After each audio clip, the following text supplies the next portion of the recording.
Hello fellow bibliophiles and welcome back to Blatantly Bookish.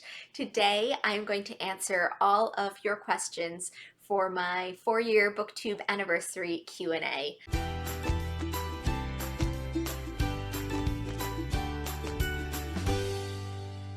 In mid-August, it was my 4-year Booktube anniversary, and I asked you to ask me whatever you wanted to, a bunch of questions that you were interested in hearing my answers to, and yeah, here we are. So I have my phone that I will be looking at, and looking at the right way would help, and we'll just have a chatty little video where I answer all your questions. So the first one comes from Jonathan Umbriaco. Which Victorian novel that you've read stands out to you in demonstrating a beautiful or inspiring, while still realistic family life? For this one, I would absolutely have to go with Wives and Daughters. The main drama in Wives and Daughters, the reason the book is so compelling is because of all of the different relationships between the family members. It deals with motherhood, it deals with sisterhood. You see a lot of domestic life, and it's a really wonderful book. So if you haven't read it, you should really give it a try. Question number 2 from Book Zealots. Do you find that you read more during specific times of the year? Not really. Katie Books asks, what is something you are interested in that not many people know about? So this is gonna come across as very strange on this channel because you guys definitely know this about me, but oddly enough, people in my daily life really don't know this about me, and that is my interest in the Victorian time period and Victorian England. That seems really obvious on this channel from things that I like to read and talk about with you, but surprisingly, not that many people in my life know that that is one of my interests. My husband knows, a few of my close friends know, but it's not something that I just talk about on a regular basis, and I think a lot of people in my daily life would be surprised to hear about my interest in the Victorian time period. Next question from Allison Rose. What is one of your favorite and strongest memories from childhood? Either a specific experience or a moment or a more general, broad feeling. Probably the feeling of getting lost in a good book and just completely losing track of time. That's something that I had a lot more growing up than I do now. I mean, don't get me wrong, I definitely get lost in books now and I can lose track of time, but I feel like I'm more grounded in responsibilities and things I have to do, and I'll set alarms for myself and things like that while reading. But the first time that I ever truly got into a book and just completely lost track of time, that feeling definitely sticks with me. Next question comes from Elan Nelly. Hi Elan, I love your channel by the way. Which classic you wished had a different ending? For this one, probably 2 I can think of off the top of my head are The Mill on the Floss and I Capture the Castle. So I had different problems with the endings, but I was disappointed with both of their endings. The Mill on the Floss, I don't even remember the ending at this point, but I remember that I didn't like the book because the ending was really trite and it felt unresolved to me. I just didn't like how the book wrapped up, and like I said, I can't even remember now exactly the parameters of that. I just thought it could have been done better, and it wasn't. I had a very different issue with I Capture the Castle, which was that I fell in love with one character, and I didn't feel like that character got what he deserved in the end. I would have liked to see the book end completely differently. I don't want to give away any spoilers or anything, but I felt like the ending was a bit of a letdown, and a bit anticlimactic, and I thought it had the potential to be this wonderful, sweet romance, and it turned into something different than that. But I still absolutely love the book, and I think that just speaks to the amazing writing and the amazing character development that I still love the book, even though I hated the plot and the way things turned out. The next question comes from Claudia. Hi, Claudia. My question for this year, how has your BookTube content changed over the past 4 years? And how has the BookTube community changed since you've been a part of it? So in terms of my actual channel and my content, I don't really perceive that much of a change, but I think part of that is I don't watch my content again. It pains me to watch myself on camera, so I edit it and I edit it and I edit it, and after I'm done editing, I rarely go back to my videos unless I'm trying to find something specific that I said in a video just to check if I'm referring to that video with you guys. I think I've been doing less tags, certainly. I got kind of bored of tags, and there are certain ones I want to do and others that just don't interest me, and so I kind of pick and choose, and I don't do tags very frequently. I much rather talk about books that I've read and books that I'm actively reading on this channel. In terms of other things, I want to say that I've gotten better at talking on camera, but I know that's not true. Almost all my videos are scripted.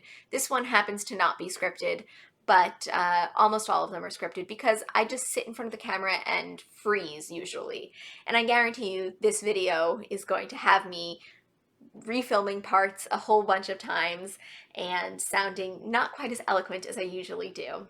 I also like to think that I have more original ideas now, but I don't think that's true either. I think I'm actually quite proud of all of my Booktube videos, especially some of the older ones. In terms of the Booktube community, the changes seem a little more obvious to me. The first and most obvious change is certainly the creators themselves. Unfortunately, a lot of the creators that I originally watched no longer make content, some of my favorites, and it's really sad because I loved their content, and it's just a lot of my favorite booktubers are suddenly gone. Ron Lit, Bloom TV, Annie, she was wonderful. She doesn't make content anymore. Joe's Books was briefly in contact with me, and she had wonderful content on her channel. I guess she got really busy with school and stopped making videos. There's just so many people. Ex Libris, Burnt Fiction.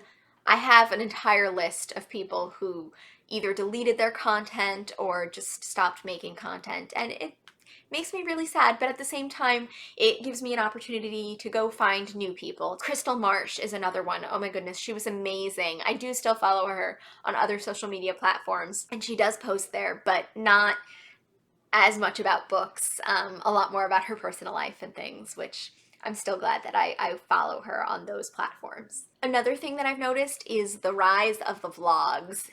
A lot of people love watching vlogs now, and a lot of people love making vlogs. And I personally don't like either that much. I find vlogs really forced and really fake. I feel like I'm performing for the camera, whereas when I'm normally filming, I'm just talking about my books. It's not as much of a performance. Don't get me wrong, some vlogs I found very calming and I enjoy watching them, especially if they have some really relaxing music, some really relaxing visual scenes.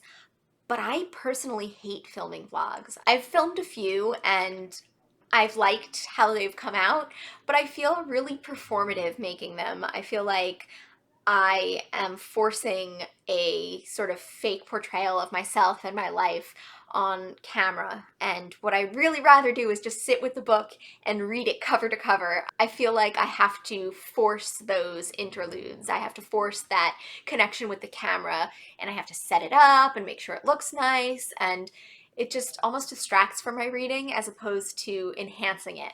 So there are pros and cons to vlogs. I'll probably still film a few in the future because I know you guys like them so much, but only when I feel like it, and usually I don't feel like it. In fact, you'll notice I have not uploaded a vlog in quite a while, and I probably won't for quite a while. Another way that I think Booktube has changed, and this is for the better, is more classics. I feel like I find more people who read and enjoy and talk about classics, and I don't know if that's because of Lucy's Classics Community Challenge in 2020 or because I'm just actively seeking out people who read more classics. But it used to be on Booktube that you couldn't find anyone who didn't talk about YA, and then I finally found a group of people who talked about contemporary literature, and then I used to think I can't find anyone who likes to read classics, and now I have a ton of people on my subscription feed who like classics. So I'm really glad that Booktube has changed in that way. Next, Books for MKs asks, if you didn't know how old you are, how old would you think you are? I think you asked this question last year, so I'll just refer everyone to my 3-year Q&A video. You can check it out there. I answered that one already. Next question. So John Saxon asks, what are your favorite classic books? A small one and the biggest one, please. So I rated my shelves. Disclaimer, if there are bigger or smaller classics that I loved that are not on my shelves, they are not going to be discussed here because I don't know, I just looked on my shelves and tried to pick out the biggest books that were classics and the smallest books that were classics. So the biggest book has to be a Dickens, right? Like, there was no way it wasn't going to be a Dickens book. So I looked through all the books, but I was right. It definitely was a Dickens book. The biggest, longest book I think I have on my shelves in general is Charles Dickens's Dombey and Son. I haven't actually read this one, so it is not the answer to the question, but it was a good try. The next longest book on my shelf is Our Mutual Friend by Charles Dickens. And this is one I have read and absolutely loved. I fell in love with Dickens's ability to weave different plot lines together, weave different characters together.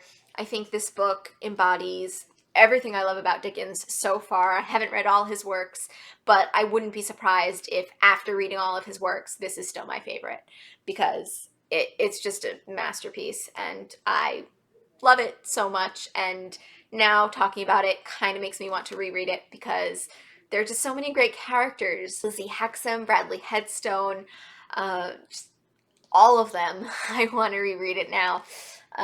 Too bad my Victober TBR is already way too long. In terms of the smallest classics on my shelves, it is down to 3, so I'll talk about them all briefly.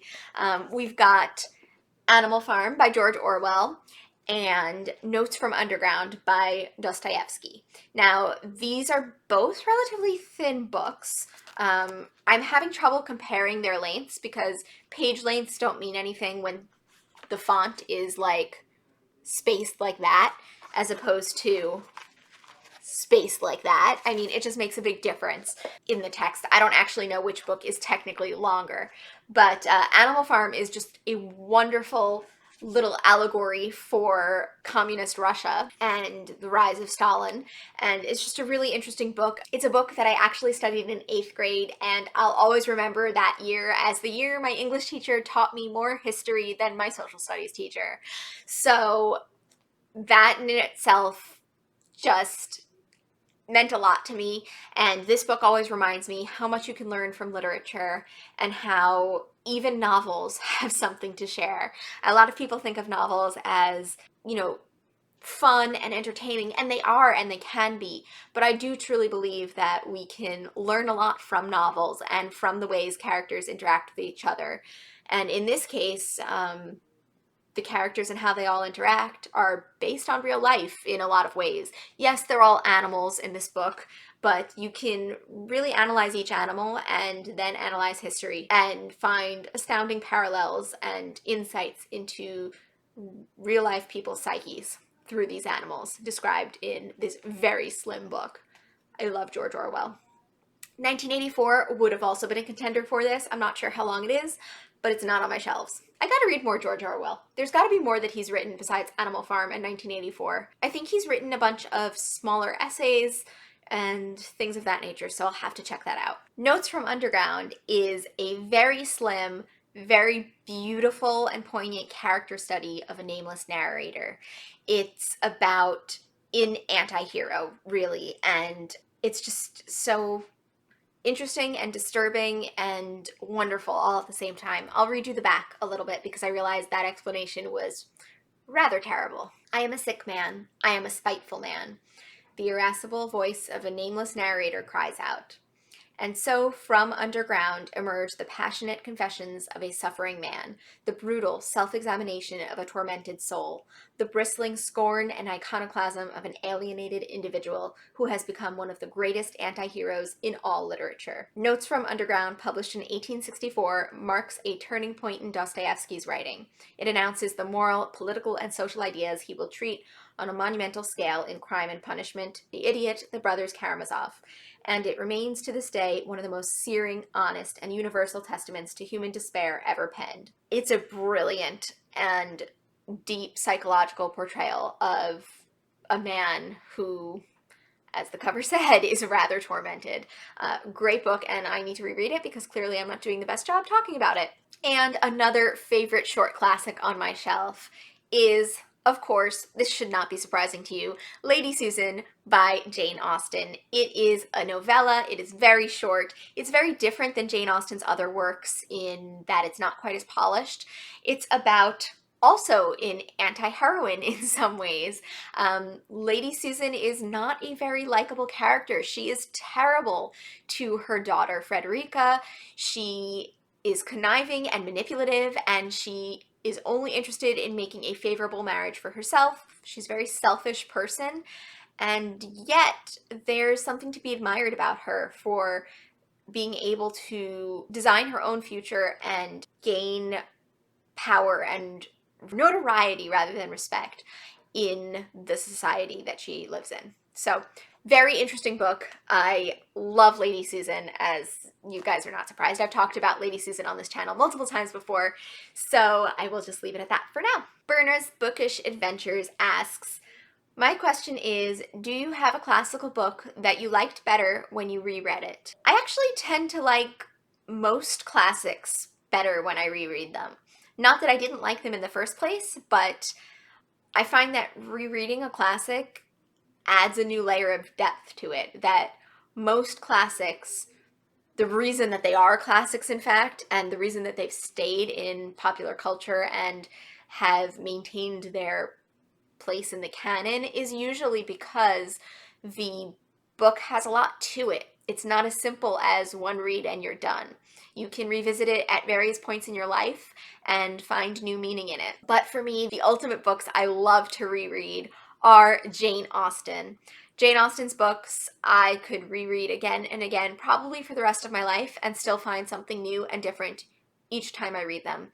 Revisiting a Jane Austen book is never the same. You notice new and unique interpretations of the characters that were not how you thought previously, and that's part of the beauty of her characters, is that they're ever shifting and changing depending on your interpretation and where you are in life. So next question comes from a few different people who actually asked about childhood, books that have had big influences on me, and what were some of my favorite books growing up. Jacqueline Doherty asks, I'm always curious to know what other readers' childhood favorites were. Was there a particular book or series which got you hooked on reading? And Lisa60932 asks, could you name some books that had a big influence on you? For me, there wasn't a specific book or series that I can point to that got me hooked on reading. I'm sure there was, like I said, that one time I first got lost in a book and first found that kind of enjoyment in reading, but I don't remember exactly which book that was or exactly which series. I devoured books as a child, and I have so many favorites. And I actually have started a little children's collection of books. They're not on these shelves, they're actually in my bedroom, but books that I see and suddenly remember having wonderful experiences reading as a child. I try to own them and I keep them on my shelves. Not picture books. Most of my favorite children's picture books are at my parents' house, and they'll probably stay there until I have a child of my own to take all those books back. They'll be thrilled to get rid of those boxes. But the books that I collect here in my apartment on my shelves are books like Shiloh, E.B. White's, Stuart Little, Trumpet of the Swan, Charlotte's Web, of course. I loved Bridge to Terabithia growing up. Me and my brother actually used to play Terabithia in the backyard and imagine we had our own secret magical kingdom. I also loved Laura Ingalls Wilder growing up, and her Little House on the Prairie series. I actually had a picture book version of that first and then eventually read all the chapter books. I don't really remember them now, except for sort of a warm, fuzzy feeling when I think of them. My favorite picture books were definitely blueberries for Sal because I absolutely love blueberries. It's something that's kind of weird about me. I can just eat an entire carton of blueberries. My favorite thing in the world to do besides reading is to go blueberry picking. It's like I've gone to heaven. I don't eat lunch. I just spend the entire lunchtime eating blueberries and I get rather full. Plus, of course, I fill up, a lot of bags and boxes or whatever of blueberries and I munch on them in the car ride to wherever we're going because for some reason we always go blueberry picking on a road trip. And another picture book favorite of mine was Eric Carle. He actually has inspired my artistic side quite a bit, and I probably credit my love of collage all the way back to Eric Carle. There were all these projects when we were younger to do collages that were like the Hungry Caterpillar or to arrange paper like Eric Carle did. And I think that in a very strange way, he became my first collage inspiration. I also have a really special place in my heart for Lois Lowry as an author. Number of the Stars devastated me growing up, as did The Giver. They're both really powerful books that, though I don't really remember much of the plot lines to them, I remember them having great emotional impacts on my childhood. And then of course there's Little Women. I first read that in abridged version when I was younger, and now I've reread it I think 2 or 3 times since. It's one of my favorite books. It just has this sense of nostalgia, of comfort, and it's a book that I highly recommend to everyone, but I don't know if you would love it as much if you came to it later in life. And The Secret Garden, growing up, was one of my favorite books of all time. And I actually just reread it, and it lived up to my expectations and even surpassed them. I gained a lot of new insights into it coming from an adult's perspective, but I'll probably talk a lot more about that in my September wrap-up. I'm trying to think what else comes to mind. I remember in first grade being relegated to this book group that read Beverly Cleary, and I remember kind of hating her books, but then growing to love them as I was forced to read more and more of them throughout the course of first grade. And then I also remember The Boxcar Children, loving that series, which is surprising because that was a mystery series, but it was a mystery series that didn't keep me up all night, unlike Nancy Drew. I used to love Nancy Drew, but I would sit in my parents' room under the covers, hiding, reading Nancy Drew. Mysteries are not for me. I get way too scared. And let's see, I also remember Caddy Woodlawn and Pippi Longstocking. I loved Pippi Longstocking. I think I had a Swedish babysitter when I was younger, and maybe she introduced me to Pippi Longstocking? I'm not sure. But I remember at one point in my life being rather obsessed, in fact, with Pippi Longstocking. Yeah, I mean, there are tons of others, but I think I will stop there for now. And last but not least, Mary Wilson asks, do you ever befriend the characters you read about in books? Who are your favorite fictional characters? Yes, absolutely. And I think that returning to my old friends is one of the reasons why I reread books in the first place. I don't reread very many books at all, but the books that I do reread happen to have some of my favorite characters in them. Jane Austen heroines are my favorite characters. I have a particular affinity to Emma, Catherine Morland, and Lizzie Bennet, of course, but actually I think I identify more strongly with Catherine Morland and Emma in different ways. There's also Little Women. I identify with each of the Little Women in various parts of the book. Jane Eyre is one of my favorite characters. I feel like I've grown up with her in a weird way because when I first read her, I identified most with her early childhood self. Not that I had a terrible childhood or anything like that, but I remember sympathizing with her more as a child than as an adult. And then as I reread her when I was older, I sympathized with her more as an adult. And I feel a rather strange affinity towards Jane Eyre. And then I have characters that I just really enjoy reading about that I don't think I'm anything like, but have fun hearing about over and over again. Miss Havisham, Vita Winter from the 13th Tale. She's this quirky, eccentric artist type, and she's just so fun to read about and to learn more about. She's actually quite a complex character, even though she seems deceptively simple in the beginning. Yeah, this question is actually making me realize how much I value characterization in a book.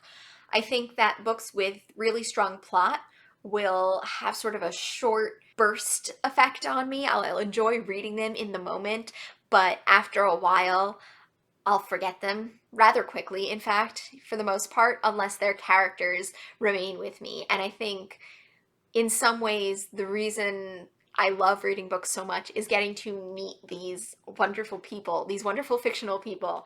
So yes, I'm going to stop rambling on. I feel like I've been doing this for a while. Thank you guys for asking such wonderful questions this year. I hope I answered all of them more or less to your satisfaction. And yeah, until next time, I look forward to seeing you in another video soon. Bye!